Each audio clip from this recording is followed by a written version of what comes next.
Regarde, je vais te donner quelques exemples de réveils qui se sont produits dans la Bible. Et nous allons voir qu'au centre de tout ce réveil spirituel, c'était la parole de Dieu. Ça commence par Enoch. Enoch fut un fils d'Adam. Adam, au départ, et Ève, sa femme, eurent Caïn et Abel, mais ils ne s'arrêtèrent pas là. Ils ont eu d'autres enfants, dont Enoch. Mais c'est au temps d'Enoch, qui est un descendant lointain d'Adam, que le nom de l'Éternel avait commencé à être annoncé. Lorsqu'Adam a chuté, la parole de Dieu disparut. Mais c'est au temps d'Enoch que la parole de Dieu revient et les gens ont repris à écouter la parole de Dieu, à adorer l'Éternel. Vous voyez, l'essence du réveil, c'est ramener les cœurs à Dieu. Quel intérêt d'avoir des gens qui ont vu des miracles, qui ont vu la guérison, mais qui n'ont pas donné leur cœur à Dieu? Ça sert à quoi de voir des miracles et ensuite de ne pas se convertir?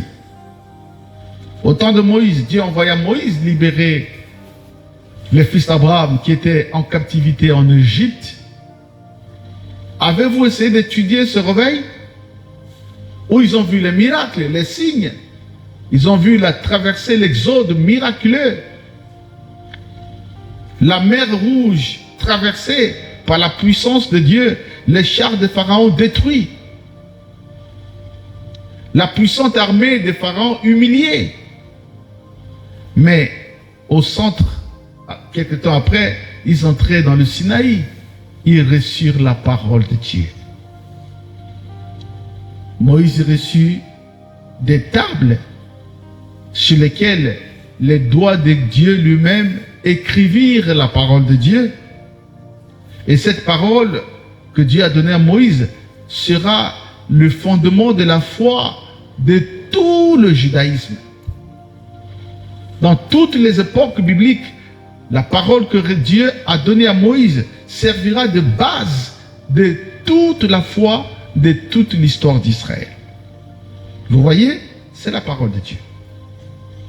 Lorsque tu es un ministre de Dieu, lorsque tu as le zèle pour servir Dieu, mais si tu n'as pas l'amour de la parole, tu es un faux serviteur.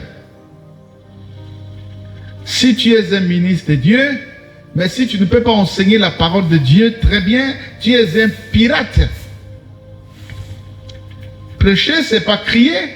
Prêcher, ce n'est pas mobiliser les gens. Prêcher, ce n'est pas animer l'église. Prêcher, c'est communiquer la parole de Dieu.